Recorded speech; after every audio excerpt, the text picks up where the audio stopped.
আসসালামু আলাইকুম। দুর্বৃত্তদের ক্ষোভের আগুনে জ্বলে পুড়ে ছারখার প্রথম আলো এবং ডেইলি স্টার। ডেইলি স্টারে ব্যাপক ধ্বংসযজ্ঞ চালিয়েছে, প্রথম আলোতে ব্যাপক ধ্বংসযজ্ঞ চালিয়েছে।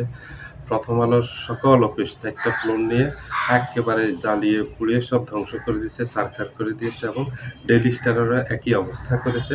সেখানে ব্যাপক সেনাবাহিনীর উপস্থিতি ছিল, কিন্তু সেনাবাহিনী জনগণের চাপে কিছুই করতে পারেনি, সাধারণ মানুষের চাপে কিছুই করতে পারেনি। এক শ্রেণীর দুর্বৃত্ত সেখানে ব্যাপকভাবে হামলা চালিয়েছে।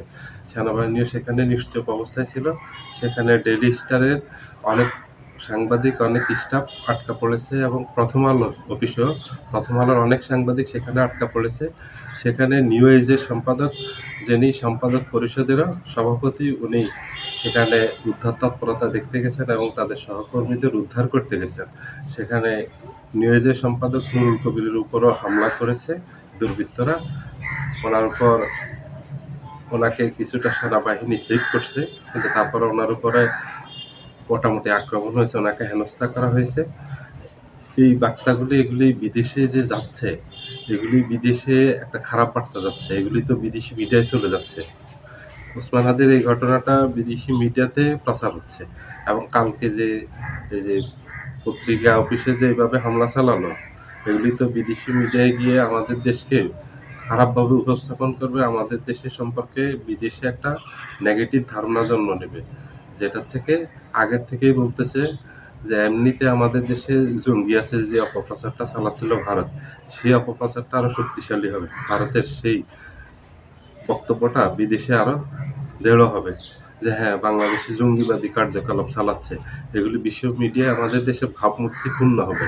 এগুলি যারাই করতেছে এরা দেশপ্রেমিক মানুষ না এবং এরা দেশের মঙ্গল চায় না। যারা দেশের অমঙ্গল চায় এই কাজগুলি তারা করছে। ডেইলি স্টারের বিরুদ্ধে অভিযোগ থাকতে পারে, প্রথম আলোর বিরুদ্ধে অভিযোগ থাকতে পারে, তাদের বিরুদ্ধে প্রতিবাদ করতে পারে, তাদের বিরুদ্ধে আইনি ব্যবস্থা নিতে পারে, আইনের আশ্রয় নিতে পারে। কিন্তু একটা পত্রিকা অফিসে এইভাবে হামলা করলে এটা দেশের ভাবমূর্তি ক্ষুণ্ণ হয় বিদেশে। কারণ আমাদের দেশটা ৯০% মুসলমানের দেশ এবং মুসলিমরা পৃথিবীতে যে জঙ্গিবাদী কার্যক্রম চালায়, এরা জঙ্গিবাদ, এরা চরমপন্থা, এরা জঙ্গিবাদী। এই অপপ্রচারগুলি সত্যিতে পরিণত হবে এই ঘটনাগুলি দেখলে। বিশ্ব যখন দেখবে যে এই ঘটনাগুলি হ্যাঁ সত্যি সত্যি এখানে ঘটতেছে এবং এখানে দাড়ি টুপিওয়ালা অনেকেই আসছিল, এগুলি তারা বিকৃতভাবে উপস্থাপন করবে। তারা চাচ্ছেই যে এরকম কিছু ঘটুক, বাংলাদেশে না মুসলিম কান্ট্রিতে ঘটুক, এটা বিশ্বব্যাপী ব্যাপক প্রচার পাবে তখন। এই প্রচারণটা তখন একটা দৃঢ়তা পাবে, যেহেতু এখানে বাস্তবে এগুলি ঘটছে। এগুলি প্রতিরোধ করা দরকার। সরকারের আরো শক্ত অবস্থান নেওয়া প্রয়োজন ছিল। যে অবস্থা দেখলাম, যেভাবে ওখানে এই উচ্ছৃঙ্খল এক শ্রেণীর মানুষ গিয়ে একেবারে সবকিছু ছারখার করে দিয়েছে, সবকিছু একেবারে ধ্বংস করে দিয়েছে। এটা শুধু ডেইলি স্টার, প্রথম আলো ধ্বংস করে না, এটা আমাদের দেশের ভাবমূর্তিকে বিদেশের কাছে একেবারে ধ্বংস করে দিয়েছে। এই কাজগুলি করার থেকে আমরা অনুরোধ করবো যেন যারা এগুলির সাথে সম্পৃক্ত এরা যেন বিরত থাকে, কারণ এখানে দেশের স্বার্থ জড়িত, আমাদের দেশের ভাবমূর্তি এখানে জড়িত। আমাদের দেশের ভাবমূর্তি অনেক সংকটে পড়বে বিদেশে।